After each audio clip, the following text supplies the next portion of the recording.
Sa ngala ng Ama, ng Anak at ng Espiritu Santo, Amen. sumainyo ang Panginoon. At sumaiyo rin. Mga kapatid, 7 araw pagkatapos ng ating pagdiriwang sa pag-akyat ni Maria sa kalangitan, ngayong araw pinagdiriwang naman natin ang kapistahan ng kanyang pagkareyna doon sa kalangitan. We are celebrating the queenship of Mary today. Bakit binigyan ng Diyos ng korona ang ating mahal na ina kahit na siya'y mapagkumbaba? Ito ay ang pasasalamat ng Diyos dahil sa kanyang katapatan. Minsan naghahanap tayo ng korona, ng karangalan dito sa mundo. Pero ang pinakamahalagang korona ay ang korona na matatanggap natin galing sa Diyos sa kalangitan.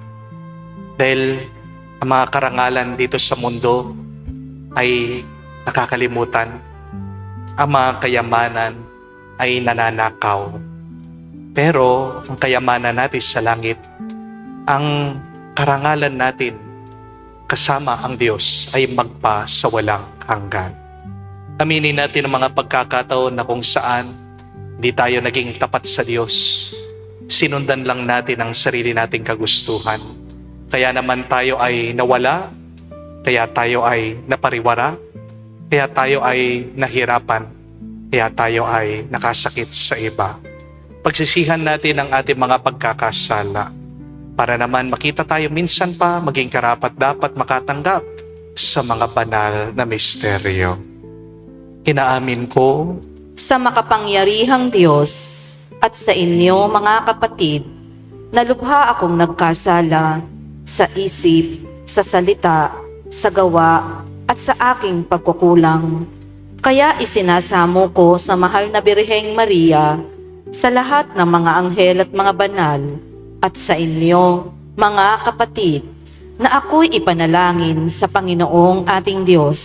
kawan tayo na makapangyarihang Diyos. Patawarin tayo sa ating mga kasalanan at patnubayan tayo sa buhay na walang hanggan. Amen. Panginoon, kaawaan mo kami. Panginoon, kaawaan mo kami. Kristo, kaawaan mo kami. Kristo, kaawaan mo kami. Panginoon, kaawaan mo kami. Panginoon, kaawaan mo kami. Manalangin tayo. Ama naming makapangyarihan, ginawa mong aming maging ina at reyna ang nagsilang sa iyong anak. Ipagkalo mong kaming lubos niyang dinadalangin ay makarating ng maluwalhati sa iyong paghahari, sa iyong mga supling, sa pamagitan ni Jesucristo, kasama ng Espiritu Santo, magpa sa walang hanggan. Amen. Pagbasa mula sa aklat ni Propeta Isaias. Nakatanaw ng isang malaking liwanag ang bayang malaon ng nasa kadiliman, na manaag na ang liwanag sa mga taong namumuhay sa lupaing balot ng dilim. Iyong pinasigla ang kanilang pagdiriwang, dinagdagan mo ang kanilang tuwa. Tulad ng mga tao sa panahon ng anihan, tulad ng mga taong naghahati ng nasamsam na kayamanan. Nilupig mo ang bansang umalipin sa iyong bayan, tulad ng pagkalupig sa hukbo ng Madian. Pinali mo ang panghambalos ng mga tagapagpahirap sa kanila, sapagkat ang panyapak ng mga mandirigma, ang lahat ng kasuotang tigmak sa dugo ay susunugin. Sapagkat ipinanganak para sa atin ang isang sanggol na lalaki, at siya ang mamamahala sa atin.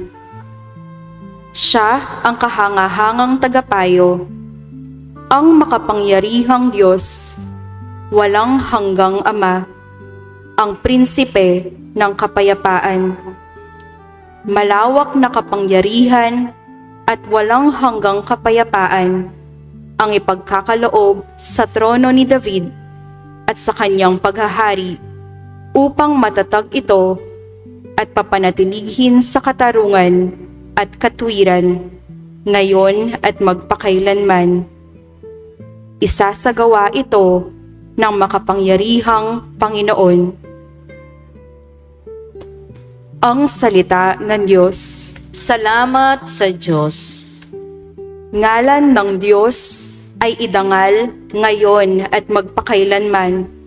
Ngalan ng Diyos ay idangal ngayon at magpakailanman. Dapat na magpuri ang mga alipin. Ang ngalan ng Poon ay dapat purihin.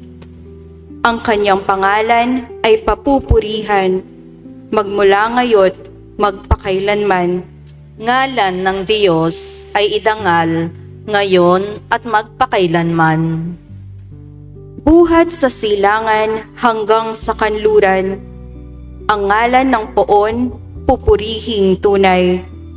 Siya'y naghahari sa lahat ng bansa, lampas pa sa langit ang pagkadakila. Ngalan ng Diyos ay idangal ngayon at magpakailanman. Walang makatulad ang Panginoong Diyos, na sa kalangitan doon naluluklok. Buhat sa itaas, siya'y tumutunghay. Ang lupa at langit kanyang minamasdan. Ngalan ng Diyos ay idangal ngayon at magpakailanman.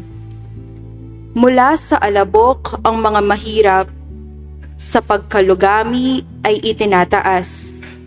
Sa mga prinsipe ay isinasama, nagiging prinsipe ang mga lingkod niya. Ngalan ng Diyos ay idangal ngayon at magpakailanman. Aba, Ginoong Maria, napupuno ka ng grasya, Diyos ay kapiling mo, tuwina. Aleluya, aleluya. Sumainyo ang Panginoon. At sumaiyo rin. Ang mabuting balita ng Panginoon ayon kay San Lucas. Papuri sa iyo, Panginoon. Nang ika-6 na buwan ng pagdadalang tao ni Elizabeth, ang Anghel Gabriel ay sinugo ng Diyos sa Nazaret, Galilea, sa isang dalaga na ang pangalan ay Maria. Siya'y nakatakdang ikasal kay Jose, isang lalaki buhat sa lipi ni Haring David. Paglapit ng anghel sa kinaroroonan ng dalaga, binati niya ito. Matuwa ka, ikaw ay kalugod-lugod sa Diyos. Wika niya, sumasayo ang Panginoon. Nagulumihanan si Maria sa gayong pangungusap at inisip niyang mabuti kung ano ang kahulugan yon. Kaya't sinabi sa kanya ng anghel, huwag kang matakot, Maria, sapagkat kinalulugdan ka ng Diyos. Makinig ka, ikaw ay maglilihi at manganganak ng isang lalaki. At siya'y tatawagin mong Jesus. Magiging dakila siya at tatawaging anak ng kataas-taasan. Ibibigay sa kanya ng Panginoong Diyos ang trono ng kanyang amang si David. Maghahari siya sa angkan ni Jacob magpakailanman. At ang kanyang paghahari ay walang hanggan. Paanong mangyayari ito? Gayoy ako'y dalaga. Tanong ni Maria. Sumagot ang anghel, bababa sa iyo ang Espiritu Santo at lililiman ka ng kapangyarihan ng kataas-taasan. Kaya't banal ang ipapanganak mo at tatawaging anak ng Diyos. Natatandaan mo ang iyong kamag-anak na si Elizabeth? Alam ng lahat ng siya'y baog, ngunit naglihi siya sa kabila ng kanyang katandaan. At ngayoy ika-6 ng buwan ng kanyang pagdadalang tao, sapagkat walang hindi mapangyayari ang Diyos. Sumagot si Maria, ako'y alipin ng Panginoon. Mangyari sa akin ang iyong sinabi. At nilisan siya ng anghel. Mga kapatid, ang mabuting balita ng ating Panginoon. Pinupuri ka namin, Panginoong Hesukristo. Magandang araw po muli sa inyong lahat. Welcome po sa ating banal na misa. May tanong lang po ako sa inyo. Paano nyo pinapasalamatan ang inyong ina? How do you thank your mother? Kung iisipin po natin, nakakatawa po ang simula ng buhay natin dito sa mundo. Nung pinanganak tayo, imbis na pasalamatan natin ang ating mga ina, sinalubong natin sila sa pamamagitan ng malakas na pag-iyak. Hindi po ba? At mula po noon, parang yun na ang naging paraan natin ng pasasalamat natin sa kanila. Pinapakain ka ng nanay mo, pero sinusuka mo naman yung pagkain. Pinapatulog ka niya, pero ikaw yung nagpupuyat sa kanya gabi-gabi. Pinaliguan ka na niya, pero pagkatapos ng ilang minuto, gumagapang ka na naman sa dumi. Binigyan ka ng crayons, pero ang dingding ng bahay niyo, siyang ginawa mong coloring book. Pinagluluto ka niya ng masarap na pagkain. Pero binabato mo, tinatapon mo yung iyong plato. Binibihisan ka ng mabuti ng nanay mo. Pero hinuhubad mo naman ito, sinisira mo. Hinahatid ka niya sa paaralan. Pero ayaw mong pumasok, nakakapit ka sa gate, iyak ka na ng iyak. Binigyan ka ng pera, ng baon. Pero mas mahalaga pa rin sa'yo yung candy, laruan, at video games. Pero pansinin nyo, sa gitna ng maraming pagsubok ng pagtanda ng tao, alam nyo pong nakakagulat sa ugali ng ating mga nanay, hindi po sila nagsasawang magmahal sa atin. Amen? Araw-araw, pipiliin kang mahalin ng iyong ina. Amen? At nung lumipas ng maraming taon, nung lumaki ka na, at nung natuto ka ng magsalita, minsan, ang unang sinasaktan mo sa iyong pagsasalita, walang iba kung hindi ang sariling ina mo. Hindi po ba? Kinukumusta ka lang niya. Pero nung sagot mo, busy ako, tinatawagan ka lang niya sa cellphone. Pero pinapatay mo, ini-ignore mo siya. Nag-aalala siya sa'yo gabi-gabi. Habang ikaw, nagpapakasaya ka sa mga barkada, sa gala, sa panliligaw. Kapag wala ka ng pera, yung nanay mo pa rin ang yung tatakbuhan. Di po ba? Pero minsan, ang perang binibigay niya sa'yo, nilulustay mo lang sa luho, sa bisyo, sa mga walang kakwenta-kwentang bagay. Pagtanda na ng nanay mo, kapag paulit-ulit na siyang nagkukwento, bakit ba naiinis ka? Kapag mabagal na naglalakad ang iyong ina, pinagmamadali mo siya. Kapag mahina nang makarinig ang iyong nanay, sinisigawan mo siya, pinagtataasan mo siya ng boses. Kapag nagsasabi ng problema ang nanay mo sa'yo, ikaw pa minsan ang nangangatwiran. Minsan nasasabi mo sa kanya na, marami din naman akong problema, may pamilya din ako. Hanggang dumating po ang araw, magiging tahimik din ang bahay mo. Wala nang tatawag sa pangalan mo. Wala nang magtatanong, kumain ka na ba? Wala nang maghihintay sa iyong pag-uwi. At doon mo mapagtatanto, gaano kahalaga ang nanay mo sa iyo. Mga kapatid, wag po sana nating hintayin ang burol ng ating mga ina bago tayo magpasalamat sa kanila. Huwag nating hintayin na magkaroon ng puntod ang ating mga nanay bago natin masabing mahal natin sila. Alam niyo pong pagkakaiba ng tao sa Diyos. Buti pa po ang Diyos, marunong siyang magpasalamat sa kanyang ina. Si Jesus, Diyos na yan, pero pinapasalamatan niya, mahal na mahal niya, hindi niya makalimutan ang kanyang ina, si Maria. Kahit na nakabayubay ang ating Panginoong Hesukristo sa krus, di ba inalala pa rin niya ang kanyang ina? Pinaubaya niya ito sa kanyang alagad, si San Juan. At ngayon inaalala natin, hanggang langit, pinutungan ng Diyos ng korona ang ina ng Diyos. Ang koronang yon ay isang tanda ng pagmamahal, ng pasasalamat dahil sa sakripisyo at katapatan ni Maria. Mga kapatid, kung ang Diyos mismo marunong magmahal, magbigay pugay sa kanyang ina, sino ba tayo para kalimutan natin ang ating mga nanay? Kaya kung mahal mo ang Diyos, mapakita mo sana yan sa pamagitan ng pagmamahal mo sa iyong ina. Dahil ang Diyos, kahit na Diyos na siya, marunong siyang tumanaw ng utang na loob sa nag-alaga sa kanya nung nandito pa siya sa mundo. At kung mahal mo si Maria, makikita mo, mas mapapalapit ka sa kanyang anak si Jesus. At kapag malapit tayo kay Jesus, mas malapit tayo sa buhay, sa biyaya at sa buhay walang hanggan. Kaya nga po mga kapatid, kung buhay pa po ang nanay niyo, huwag niyo sanang hintayin yung Mother's Day para tawagan niyo sila. Huwag niyong hintayin na magkasakit yung inyong mga ina bago niyo sila dalawin o bigyan ng bulaklak. Huwag mong hintayin na mawala ang nanay mo bago mo siya yakapin. Umuwi ka kung kaya mo. Tumawag ka. Kumustahin mo siya. Yakapin mo siya ng matalik. Halikan mo siya. At sabihin mo yung matagal na niyang gustong marinig sa'yo. Mama, salamat. Nanay, mahal kita. Ina ko, patawarin mo ako. Dahil darating po ang araw, ang tanging magagawa mo na lamang ay yung kausapin siya sa kanyang larawan. Napakasakit po nun. Kinakausap mo yung picture pero hindi makasagot yung picture. Di po ba? At habang may panahon, habang naririnig mo pa ang tinig ng iyong ina, habang nahahawakan mo ang kanyang kamay, iparamdam mo naman ang iyong pag-ibig at pagmamahal sa kanya. Sapagkat marami pong tao ang meron pong bahay pero wala na naghihintay sa kanila sa loob.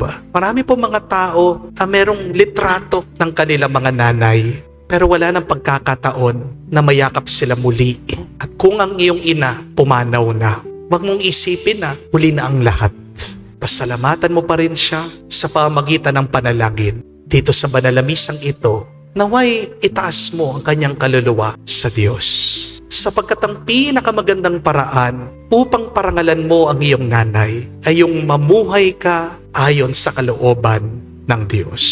Kaya manalangin po tayo. Harinawa ang Panginoong Hesukristo na nagmahal sa kanyang ina si Maria hanggang sa krus, hanggang sa langit, ay turuan tayo mahalin ng lubos, buong buo ang ating mga ina. Kung paano pinasalamatan ng Diyos ang kanyang ina, turuan din niya tayo na pasalamatan araw-araw ang ating mga nanay. Naway patawarin din tayo ng Diyos sa mga pagkakataon na kung saan kahit na hindi natin sinasadya, nasaktan natin ang ating mga ina, mga pagkakataon na pabayaan natin sila o sa mga pagkakataon na hindi natin naipadama ang ating pagmamahal sa kanila. Naway pagpalain ng Diyos ang lahat ng mga nanay, bigyan sila ng lakas, kalusugan, tuwa, kapayapaan, at para sa mga ina na pumanaw na, pagkalooban sila ng walang hanggang kapahingahan.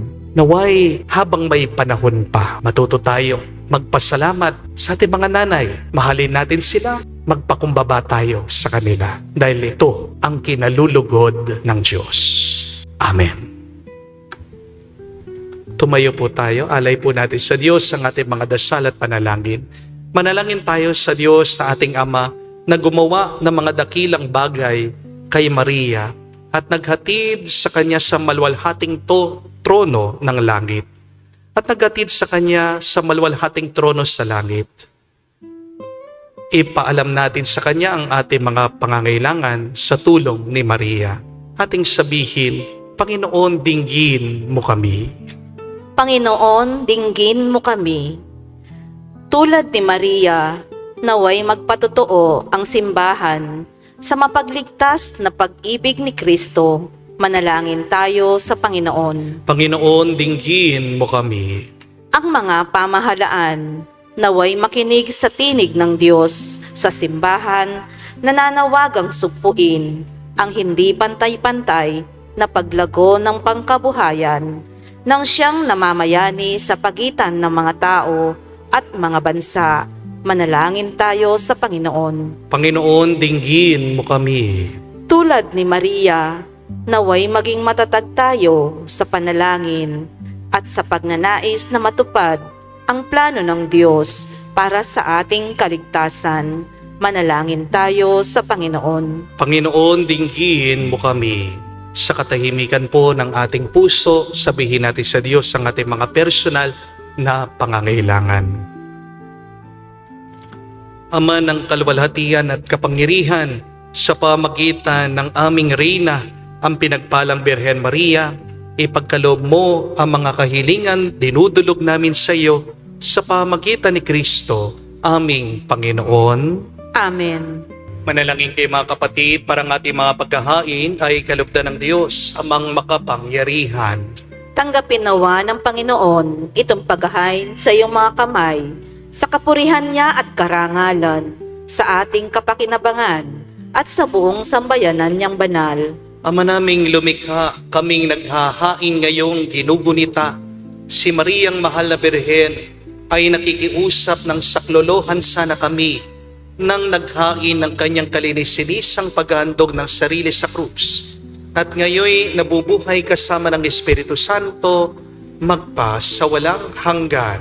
Amen. Sumainyo ang Panginoon. At sumaiyo rin. Itaas sa Diyos sa inyong mga puso at diwa. Itinaas na namin sa Panginoon. Pasalamatan natin ang Panginoong ating Diyos. Marapat na siya ay pasalamatan. Ama naming makapangyarihan, tunay nga marapat ikaw ang aming pasalamatan. Ngayong pinagdiriwang namin ang pagkarina ng kalangitan ng aming mahal na ina si Maria. Bukod mong pinagpala sa babaeng lahat, ang mahal na Birhen totoong mapalad na iyong piniling maging ina ng iyong anak. Nung sinugo mo siya bilang aming Mesiyas, sa kapangyarihan ng Espiritong Banal, ang Birhen Maria ay naging inang tunay ng iyong anak na kanyang sinilang bilang liwanag nitong sanlibutan. Kaya kaisa na mga anghel nagsisiawit ang papuri sa iyo nang walang humpay sa kalangitan. Kami nagbubunyi sa iyo kadakilaan.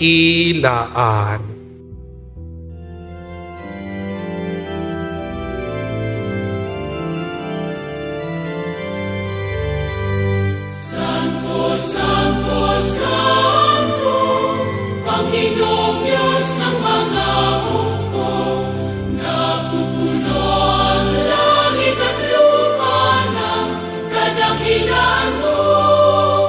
Hosana, Hosana, sa kainasan, ilang na paririto sa ngalan ng Panginoon. Hosana, Hosana, sa kainasan. Hosana, Hosana, sa kainasan.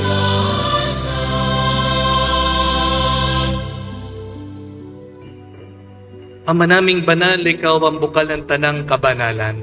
Kaya't sa pamagitan ng Espiritu, gawin mong banal ang kaloob na ito upang para sa amin maging katawan at tugo ng aming Panginoong Heso Kristo.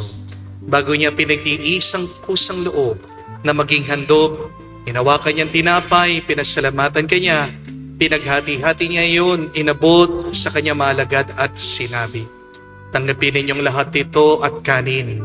Ito ang aking katawan na ihahandog para sa inyo."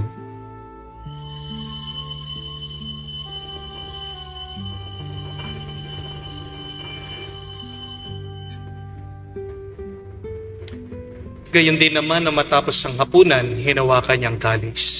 Muli kanyang pinasalamatan. Nabot niya ang kalis sa kanyang malagad at sinabi, "Tanggapin ninyong lahat ito at inumin. Ito ang kalis ng aking dugo, ng bago at walang hanggan tipan. Ang aking dugo na ibubuhos para sa inyo at para sa lahat, sa ipagpapatawad ng mga kasalanan. Gawin ninyo ito sa pag-alaala sa akin."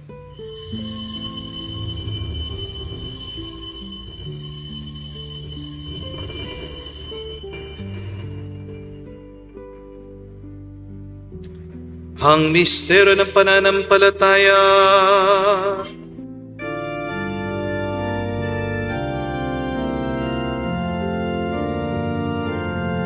Si Kristo ay namatay, si Kristo ay nabuhay,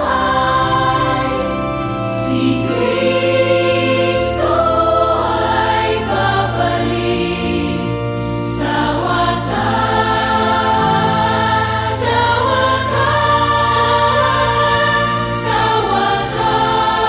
ng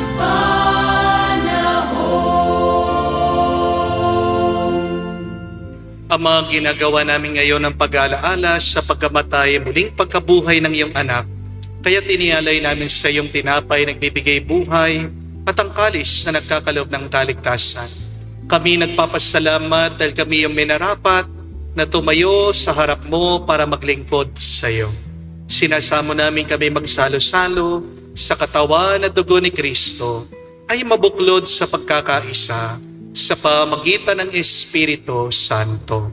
Amalingapin mong iyong simbahan, laganap sa buong daigdig. Puspusin mo kami sa pag-ibig. Kay San Leon ang aming Santo Papa, si Florentino aming Arsobispo at ng Tanang Kaparian. Alalahanin mo rin ang aming mga kapatid na nahimlay. May pag-asang sila'y muling mabubuhay. Gayon din naman lahat ng mga pumanaw. Kawan mo't sila't patuloyin sa iyong kaliwanagan. Kawan mo't pagindapatin kaming lahat. Makasalo sa iyong buhay na walang wakas. Kaisa na mahal na Birhen Maria, Ina ng Diyos.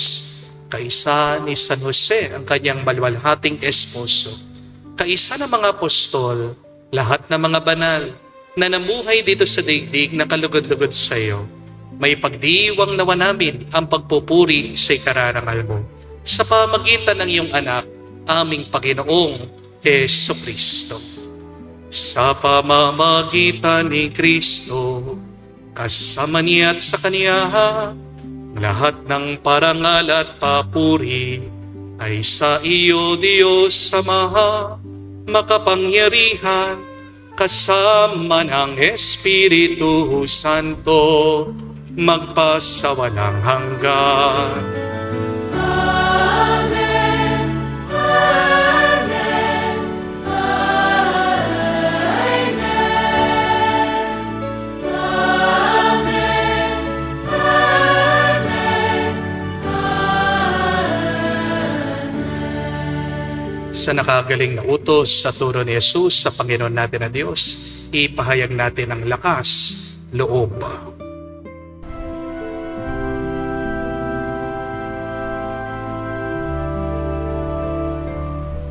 Ama namin, sumasalangit ka,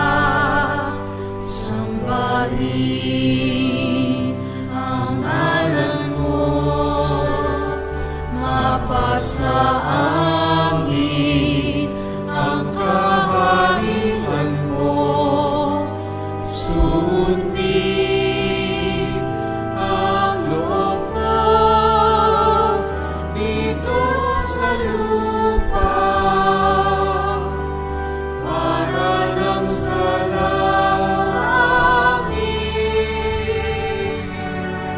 Bigyan mo kami ngayon ng aming kakanin sa araw-araw at patawarin mo kami sa aming mga sala para nang magpapatawad namin sa nagkakasala sa amin. At huwag mo kami ipahintulot sa tukso at iadya mo kami sa lahat ng masama. Iniiling namin kami, Adya, sa lahat ng masama, pagkalooban ng kapayapaan araw-araw, iligtas sa kasalanan, ilayo sa lahat ng kapamakan, samantalang aming pinanabikan ang dakilang araw na pagpapahayag ng tagapagligtas sa aming si Heso Kristo. Sapagkat iyo ang kaharian at ang kapangyarihan at ang kapurihan, magpakailanman. Amen. Panginoong Heso Kristo, sinabi mo sa mga apostol, kapayapaan ang iniwan ko sa inyo, ang aking kapayapaan binibigay ko sa inyo. Tungayan mo ang aming pananampalataya at huwag ang aming pagkakasala. Pagkalooban mo kami ng kapayapaan at pagkakaisa ayon sa iyong kalooban, kasama ng Espiritu Santo, magpa sa walang hanggan. Amen. Kapayapaan ng Panginoon ay laging sumainyo. At sumaiyo rin. Magbigayan po tayo ng kapayapaan sa bawat isa. Bisyo niyo po Kapayapaan po sa inyong lahat. Kordero ng Diyos na nag-aalis ng mga kasalanan ng sanlibutan, maawa ka sa amin. Maawa ka sa amin. Kordero ng Diyos na nag-aalis ng mga kasalanan ng sanlibutan, maawa ka sa amin. Maawa ka sa amin. Kordero ng Diyos na nag-aalis ng mga kasalanan ng sanlibutan, ipagkaloob mo sa amin ang kapayapaan. Mga kapatid, naririto ang ating Panginoong Jesucristo, ang Kordero ng Diyos. Siya nag-aalis sa mga kasalanan ng sanlibutan. Mapalad tayong lumalapit sa piging ng Kordero. Panginoon, hindi ako karapat-dapat na magpatuloy sa iyo, ngunit sa isang salita mo lamang ay gagaling na ako.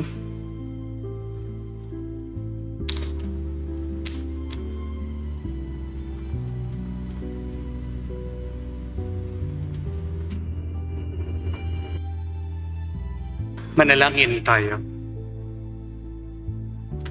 Ama naming mapagmahal, kaming nakinabang sa haing nagbibigay buhay, sa paggunita kay Mariang Berhen Mahal, ay nakikiusap na humantong nawa sa pagsasalo, sa piging kailanman sa piling mo.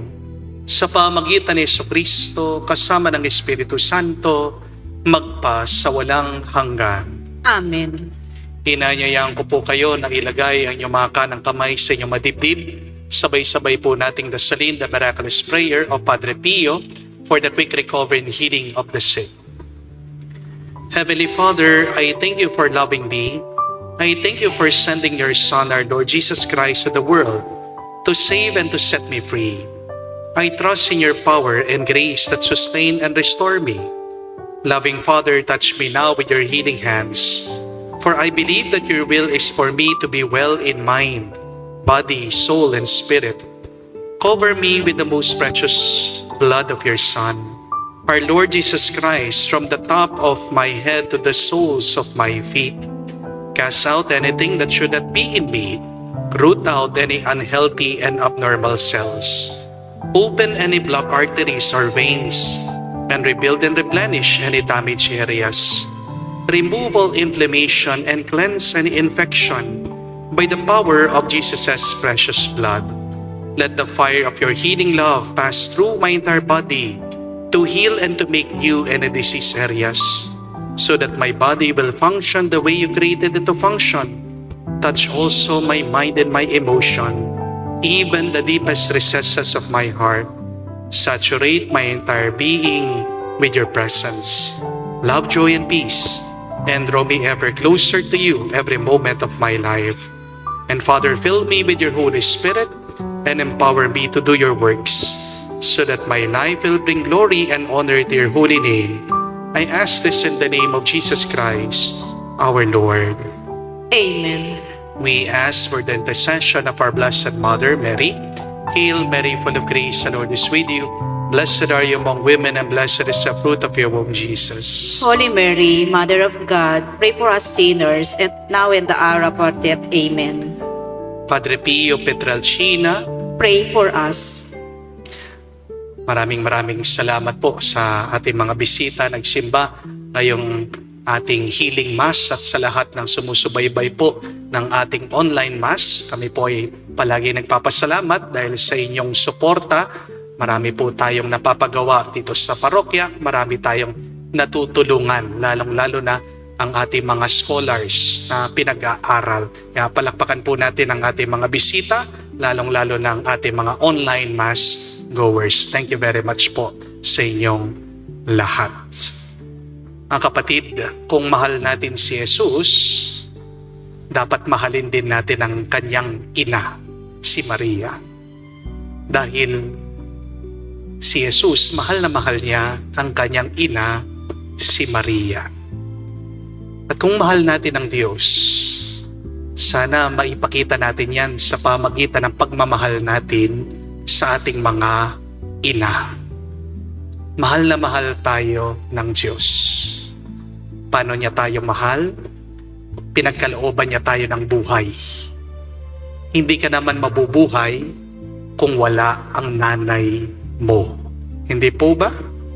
Pero ang tanong, paano mo ba pinapasalamatan ang nanay mo? Meron pong tatlong magandang paraan.